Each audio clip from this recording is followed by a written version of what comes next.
Hi everybody, welcome back to Kelly's Kitchen. Today we're going to make a homemade apple pie. Well, let me backtrack. The only thing homemade about it is going to be the crust, because obviously I don't have an apple tree in my yard. So, this is going to be our filling. But that's okay, because your most important ingredient is your crust anyway. You can get good pie filling all day long from the store. But if your crust don't taste right, okay, so let's begin. Just like when you're making a cake, use King Arthur flour, 2 cups. And your most important secret to making the perfect pie crust is to make sure all of your ingredients, which is only 3, make sure they've been sitting in the freezer for at least 20 minutes. Even your flour. Sounds a little crazy. I thought the same thing when I first came across that idea about 11, 12 years ago. I actually saw it on the side of a Clover Valley Dollar General brand bag of flour. It had the perfect pie crust recipe on the side of the bag. I tried it and it absolutely was the perfect pie crust recipe, and that's what I've used ever since. Now, the one thing I've learned, like I mentioned in the cake video a couple days ago, you want to use all-purpose flour. Your self-rising has your salt, baking powder, baking soda mixed in already, but almost every time it's going to have way too much salt mixed in, especially when you decide to make biscuits out of self-rising flour. I don't know what it is, but self-rising flour makes the saltiest biscuits you've ever put in your mouth. So I recommend, after several years of doing this, to use all-purpose. And like I said, the most important thing when you're making a pie crust, put all 3 of those ingredients into the freezer for at least 20 minutes. Your flour, your butter that you've cut into small chips, and your ice water. Okay, and a lot of pie crust recipes will tell you only need 3 or 4 tablespoons of ice water. That's bull. You're going to need 8 to 12, maybe even 15 tablespoons of that ice water to get it mixed the way you want. So you've got a good eye, I hope. So mix in the amount of water that's accordingly correct. All right, now I've already mixed up this flour that I had sitting in the freezer for 20 minutes. And I'm going to drop it here on this Rubbermaid mat. Get a little flour on it so that it's not so sticky. And I'm going to put a little flour on my rolling pin so that it also doesn't stick to the crust. Roll that out.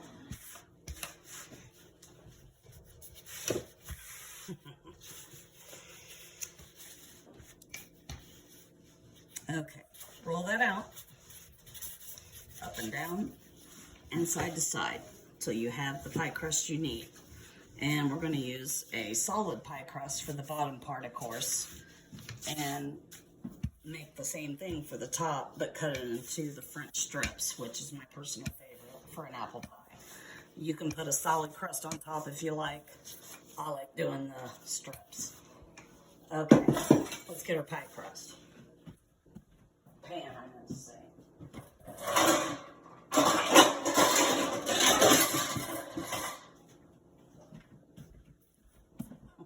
You're supposed to be following me with the cameraman. Is our oven preheated? No, of course it isn't.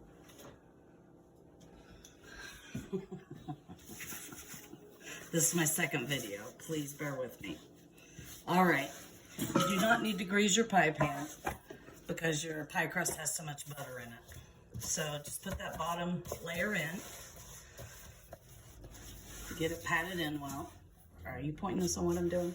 Thank you, cameraman. All right. As I said earlier, this is our filling.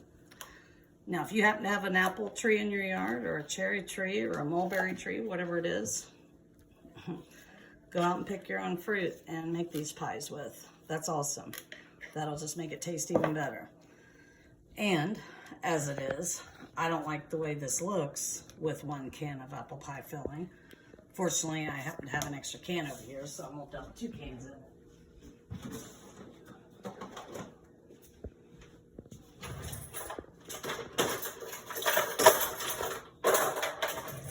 I didn't realize that before we started this video, or I would have had it prepared. But as you see, that's not enough filling. So let's open up another can and put that in, and then we'll work on our top crust, the French strips.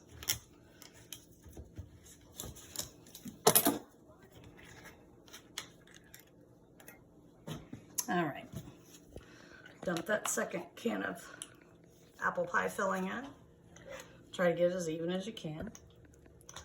It's gonna be good either way. And you don't have to worry about seasoning, you don't have to worry about putting a cinnamon, none of that, because it's already done, thankfully. Just kind of even it out as best you can. Set this over out of the way. Well, before we do that, actually, where's my knife?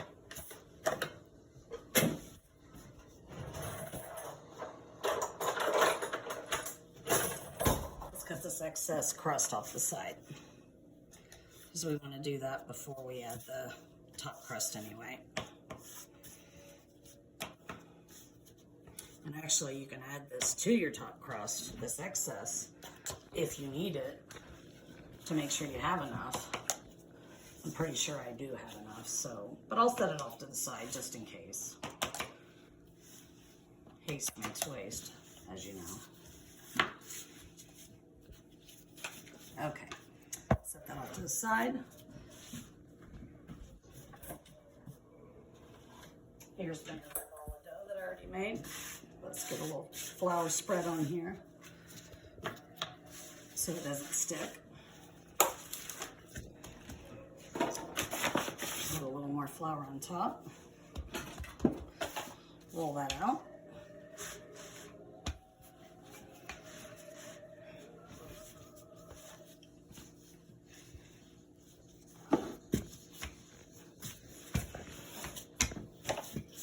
And you see all the butter chips that are in it, if you can see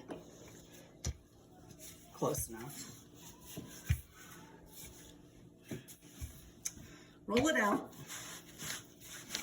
till it's pretty flat, and you're certain that you can make crossways and other ways strips with it.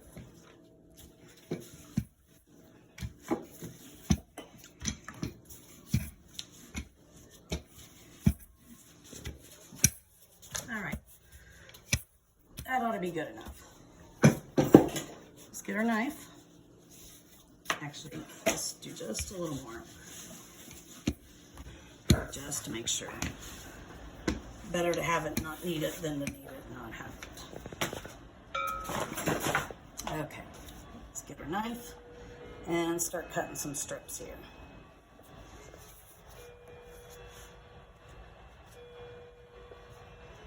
And don't go too awful wide. That first strip I cut might be a slight too wide, but we can put it in the middle, and that'll be your supporting piece, so to speak.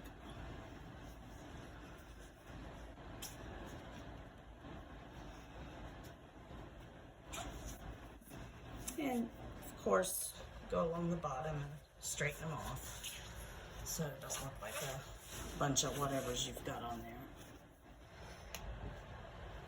Okay.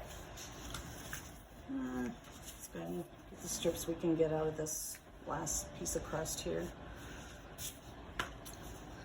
Set your pie over here, go to the middle, get your very biggest piece of crust.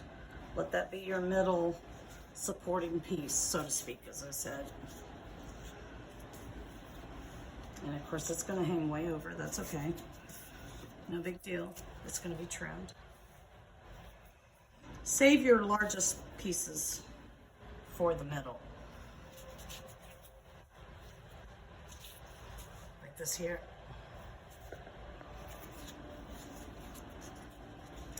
And try to shake off the excess flour as you pull it up off your mat, because you don't want excess flour.